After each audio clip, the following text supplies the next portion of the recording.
നമസ്കാരം. പ്രധാന വാർത്തകൾ. സംസ്ഥാനത്ത് വോട്ടെണ്ണലിനുള്ള ഒരുക്കങ്ങൾ പൂർണ്ണം. ലോക്സഭാ തെരഞ്ഞെടുപ്പിന്റെ വോട്ടെണ്ണലിനുള്ള ഒരുക്കങ്ങൾ സംസ്ഥാനത്ത് പൂർണ്ണം. 20 കേന്ദ്രങ്ങളിലായി നടക്കുന്ന വോട്ടെണ്ണൽ രാവിലെ 8 മണിക്ക് ആരംഭിക്കും. മണിക്കൂറുകൾക്കകം തന്നെ ലീഡ് നിലയും ട്രെൻഡും അറിയാനാകും. കനത്ത സുരക്ഷാ വലയത്തിലാണ് സ്ട്രോങ് റൂമുകളെല്ലാം തയ്യാറാക്കിയിരിക്കുന്നത്. നിയമസഭാ മണ്ഡല അടിസ്ഥാനത്തിലാണ് വോട്ടെണ്ണൽ. ഓരോ അസംബ്ലി മണ്ഡലത്തിലെയും വോട്ടുകൾ എണ്ണാൻ ഓരോ ഹാൾ ഉണ്ടായിരിക്കും. ഓരോ ഹാളിലും പരമാവധി 14 മേശകൾ ക്രമീകരിച്ചിട്ടുണ്ട്. ഓരോ മേശയ്ക്കും ഒരു കൗണ്ടിംഗ് സൂപ്പർവൈസർ ഉണ്ടാകും. രാവിലെ 6 മണിയോടുകൂടി സ്ട്രോങ് റൂമുകൾ തുറക്കും. 8 മണിക്ക് വോട്ടെണ്ണൽ ആരംഭിക്കുമ്പോൾ പോസ്റ്റൽ ബാലറ്റുകളാണ് ആദ്യം എണ്ണുക. വോട്ടിംഗ് യന്ത്രത്തിൽ രേഖപ്പെടുത്തിയ വോട്ടുകൾ 8:30-ക്ക് എണ്ണി തുടങ്ങും. പുഴുങ്ങിയ കോഴിമുട്ടയെ ചൊല്ലി ഭർത്താവുമായി തർക്കം. യുവതി ജീവനൊടുക്കി. പുഴുങ്ങിയ കോഴിമുട്ട പങ്കിടുന്നതിനെ ചൊല്ലി ഭർത്താവുമായി വഴക്കിട്ട ഭാര്യ കെട്ടിടത്തിന്റെ മുകളിൽ നിന്ന് ചാടി ജീവനൊടുക്കി. സംഭവവുമായി ബന്ധപ്പെട്ട് ഭർത്താവ് അനിൽകുമാറിനെ പോലീസ് അറസ്റ്റ് ചെയ്തു. പെയിന്റിംഗ് ഫാക്ടറിയിൽ ജീവനക്കാരായ ഇരുവരും 2 മക്കൾക്കൊപ്പം ബാംഗ്ലൂരിലാണ് താമസിച്ചിരുന്നത്. പൂജയും അനിൽകുമാറും തമ്മിൽ ഇടയ്ക്കിടെ വഴക്കുണ്ടാകാറുണ്ടായിരുന്നു. കഴിഞ്ഞ ദിവസവും അത്താഴ സമയം രണ്ടുപേരും വഴക്കിട്ടു. അനിൽകുമാർ ഒരു മുട്ട അധികം വേണമെന്ന് പറഞ്ഞതാണ് വഴക്കിനിടയാക്കിയതെന്ന് പോലീസ് പറഞ്ഞു. കുടുംബനാഥനായതിനാൽ ഒരു മുട്ട അധികം വേണമെന്നായിരുന്നു ആവശ്യം. രുചിയുള്ള ഭക്ഷണം ഉണ്ടാക്കുന്നില്ലെന്ന് പറഞ്ഞ് അനിൽകുമാർ പൂജയെ വഴക്കു പറയുകയും ചെയ്തു. ഇതിനുശേഷമാണ് പൂജ കെട്ടിടത്തിൽ നിന്നും ചാടി ജീവനൊടുക്കിയത്. ഉത്തർപ്രദേശ് സ്വദേശിനി പൂജ 31 വയസ്സുകാരിയാണ്. സ്വകാര്യ ബസ് നിയന്ത്രണം വിട്ട് മരത്തിലിടിച്ച അപകടം.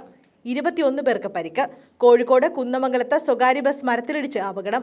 അപകടത്തിൽ ബസ്സിലെ യാത്രക്കാരായ 21 പേർക്ക് പരിക്കേറ്റു. ആരുടെയും പരിക്ക് സാരമുള്ളതല്ലെന്ന് പ്രാഥമിക വിവരം.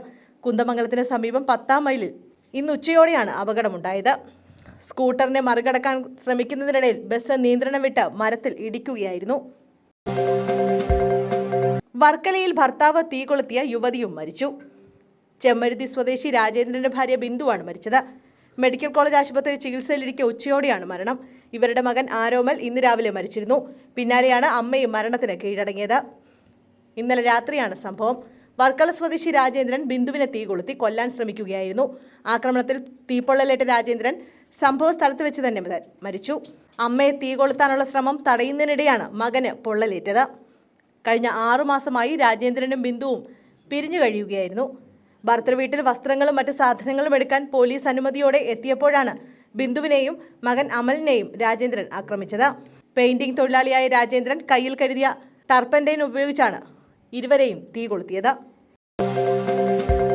ആലപ്പുഴയിൽ വീടിന് തീപിടിച്ചു. രാവിലെ 10:25-ന് ആലപ്പുഴ പുന്നമടയിൽ തോട്ടത്തോട് പാലത്തിന് പടിഞ്ഞാറ് വശം ചാക്കോ ജോസഫ് പഴുക്കാറ ഹൗസ് എന്നയാളുടെ വീടിന് തീപിടിച്ചു. വീടിന്റെ രൂപക്കൂടിന്റെ ഭാഗത്തു നിന്നുണ്ടായ തീ താഴെയുണ്ടായിരുന്ന സോഫ സെറ്റിയിലേക്ക് പടർന്ന് മറ്റ് ഗൃഹോപകരണങ്ങളിലേക്കും പടർന്നു പിടിക്കുകയായിരുന്നു. സെറ്റിയിലുണ്ടായിരുന്ന ബാഗിലെ സ്പ്രേ ബോട്ടിലും അടുത്തുണ്ടായിരുന്ന സ്പ്രേ പെയിന്റ് ബോട്ടിലും തീയിൽ പൊട്ടിത്തെറിച്ചുണ്ടായ ശബ്ദം നാട്ടുകാരിൽ പരിഭ്രാന്തി ഉളവാക്കി. ആലപ്പുഴ അഗ്നിരക്ഷാ സേന സംഭവസ്ഥലത്തെത്തി പ്രവർത്തിച്ച് കൂടുതൽ അപകടങ്ങൾ ഒഴിവാക്കി. Assistant station officer grade M N. വേണുഗോപാലിന്റെ നേതൃത്വത്തിൽ ഫയർ ആൻഡ് റെസ്ക്യൂ ഓഫീസർമാരായ A J. Benjamin, C K. Sajeesh, H. Prasanth, S. Anilkumar, Jobin Joseph, P. Prasanth, S. Kannan, woman fire and rescue ഓഫീസർമാരായ B. Anjali, N R. Darshana, home guard Laiju എന്നിവരാണ് രക്ഷാപ്രവർത്തനത്തിൽ പങ്കെടുത്തത്.